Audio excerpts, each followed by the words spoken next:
Hello everyone, welcome to Innovate Mentor. So today we are going to talk about our third phytohormone, that is cytokinin, where we are going to see introduction, discovery and biosynthesis of cytokinin. If you have not seen the last videos where I have discussed two phytohormones, that is gibberellins and auxins, so please go and watch. That video may help you all in your competitive exam as well as your college exams. So today we are going to talk about, you may know that, cytokinin, yes or not? Yes. So first of all we are going to talk about our introductory part of our cytokinin. ठीक है? Cytokinin are plant growth hormone which are basic in nature. तो अगर देखा जाए तो cytokinin हमारे पास क्या है, एक प्लांट हार्मोन ही तो है, जो कि कैसा है, एसिडिक नेचर में नहीं है, जबकि कैसा नेचर में है, बेसिक इन नेचर है. आइदर अमीनो प्यूरिन और फिनाइल यूरिया डेरिवेटिव्स हैं, या तो ये अमीनो प्यूरिन से बनाए गए हैं या तो फिनाइल यूरिया डेरिवेटिव्स हैं. दैट प्रमोट साइटोकाइनेस, और ये क्या करते हैं, साइटोकाइनिन आपके सेल डिवीजन में क्या करते हैं, हेल्प आउट करते हैं, आइदर एलोन और इन कंजंक्शन विथ ऑक्सिन. तो हम कह सकते हैं कि या तो ये अकेले भी क्या कर सकते हैं, आपके सेल डिवीजन में हेल्प आउट करते हैं, प्रमोट करते हैं सेल डिवीजन को, या तो ये हम कह सकते हैं कि ऑक्सिन के साथ मिल करके भी ये काम करते हैं. हम अब जब लास्ट में पढ़ेंगे तो हम देखेंगे कि ऑक्सिन और साइटोकाइनिन के क्या रिलेशन है, उसको भी हम लोग देखेंगे. The first cytokinin was discovered and called the chitin. जो पहला साइटोकाइनिन डिस्कवर्ड किया गया था उसका नाम है काइटिन, कहते हैं उसको काइटिन.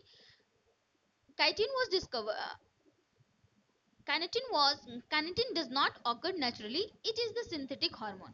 अगर देखें तो carnitine जो होता है वो naturally occur नहीं करता है, इसको हम क्या करते हैं, केमिकल के थ्रू क्या करते हैं, सिंथेसाइज करते हैं. The first natural cytokinin was obtained was from the unripe maize grain as the gelatin. तो सबसे पहले देखा गया कि जो सबसे पहले नेचुरल साइटोकाइनिन जब डेवलप्ड किया गया या ऑब्टेन किया गया, तो वो कहाँ से डेवलप ऑब्टेन किया गया था, अनराइप मेज ग्रेन से, जहां पर इसका नाम दिया गया है जियाटिन. क्या नाम दिया गया, zeatin. 6 hydroxy 3 methyl trans two butenyl amino purine, ये इसका नाम है. It is occur in the coconut. अगर देखा जाए तो ये कहाँ और पाया जाता है, आपको कोकोनट मिल्क में भी देखने को मिलेगा. ये इसका इंट्रोडक्टरी पार्ट था. अब हम आगे बात करते हैं किसके, डिस्कवरी के पार्ट में. Cytokinin was discovered promoting factors in tissue culture experiment. अगर हम देखें तो क्या हुआ, साइटोकाइनिन को पहली बार जो डिस्कवरी की गई थी, मतलब पहली बार इसका डिस्कवर्ड जो हुआ था, जब से खोजा गया था, वो कहाँ पे, promoting factor in tissue culture experiment. मतलब कि टिश्यू कल्चर एक्सपेरिमेंट के अंदर प्रमोटिंग फैक्टर के रूप में क्या किया गया था, साइटोकाइनिन को डिस्कवर किया गया था, पहली चीज. The cytokinin introducing molecule was named the kinetin. और इस साइटोकाइनेसिस जब की गई थी, मतलब डिस्कवरी जब की गई थी, तो इस साइटोकाइनेटिन की जो मॉलिक्यूल नेम पड़ा था वो कौन सा नाम था, काइनेटिन इसका नाम पड़ा था. ठीक है, याद रखिएगा आप लोग. While kinetin is a synthetic cytokinin, its structure is similar to that of naturally occurring cyto. वैसे तो देखा जाए तो ये काइनेटिन जो था, ये सिंथेटिक साइटोकाइनिन है. मतलब इसको किससे बनाया गया था, केमिकल के थ्रू इसको क्या किया गया था, बनाया गया था या सिंथेसाइज किया गया था. लेकिन अगर स्ट्रक्चरली अगर इसको देखा जाए तो कहीं ना कहीं ये किसके साथ स्ट्रक्चर में आता है, ओकरिंग साइटोकाइनिन के फॉर्म में स्ट्रक्चर्स में देखने को मिलता है. जैसे साइटोकाइनिन का स्ट्रक्चर नेचुरल ओकरिंग साइटोकाइनिन है उनके जैसा है, इनका भी स्ट्रक्चर है. एग्जाम्पल में अगर बात करें तो कौन कौन से हैं, काइनेटिन एंड जियाटिन, ये हमारे पास क्या है, दो साइटोकाइनिन.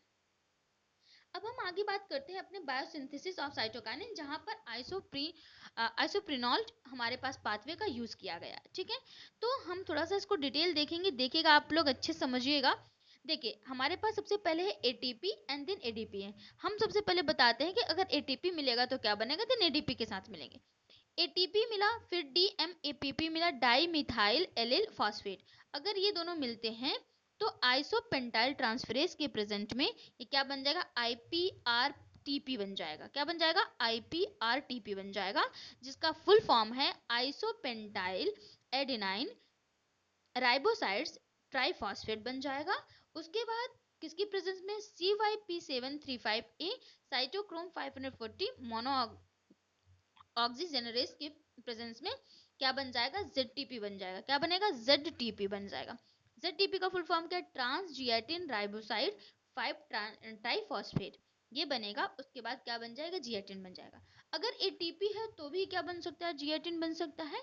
अगर हम एडीपी का यूज करते हैं तो भी जैसे ही एडीपी के साथ डीएमएपीपी डाइमेथाइल एलिल फॉस्फेट मिलेगा तो आइसोपेंटाइल ट्रांसफेरेज एंजाइम की प्रेजेंस में ये बन जाएगा आईपीआरडीपी बन जाएगा, आइसोपेंटाइल एनएल एनएल एल्डिनाइन राइबोसाइड डाइफॉस्फेट बन जाएगा। फिर CYP735A साइटोक्रोम P450 मोनोक्सीजिनेरेज के मतलब इसमें भी एंजाइम के प्रेजेंट में CYP735A एंजाइम की प्रेजेंस में ये बन जाएगा ZDP, क्या बन जाएगा ZDP बन जाएगा, जहाँ पे ट्रांसफेरेज जियाटिन राइबोसाइड 5 डाइफॉस्फेट बनेगा। उसके बाद फिर वहां पे क्या बन जाए जियाटिन। अब देखिए जैसे कि जेड चाहे तो हम जेड टीपी की बात करें या जेड डीपी की बात करें, अब ये यहाँ से क्या बन रहा है जियाटिन बन तो रहा है लेकिन यहाँ पे हमारे पास अभी तक किसी भी एंजाइम का क्या नहीं डिस्कवरी नहीं कर पाए, अभी तक पूरी तरीके से आइडेंटिफाइड नहीं किया गया। वैसे इसका नाम अगर किया जाए तो यहाँ पर हाइड्रोक्सिलेज का यूज कर सकते हैं, अनआइडेंटिफाइड हाइड्रोक्सिलेज हम कह सकते हैं कि यहाँ पर यूज किया जाता है, जिसकी वजह से ये क्या बनता है जेड टीपी या जेड डीपी के बाद क्या बनता है जियाटिन का फॉर्मेशन होता है। ठीक है, यहाँ तक हमारी बातें हमने किसके किसके बारे में बात की, हमको बात करनी थी अपने किस चीज के बारे में, हमें बात करनी थी कि हम लोग इंट्रोडक्टरी पार्ट देखेंगे और कहीं ना कहीं अपना बायोसिंथेसिस पार्ट भी और डिस्कवरी पार्ट हमें कवर अप करना था। So guys I think that my video help you a lot, so if you not subscribe my channel so please subscribe it for the new upcoming videos. Thank you guys, bye bye, take care and keep learning.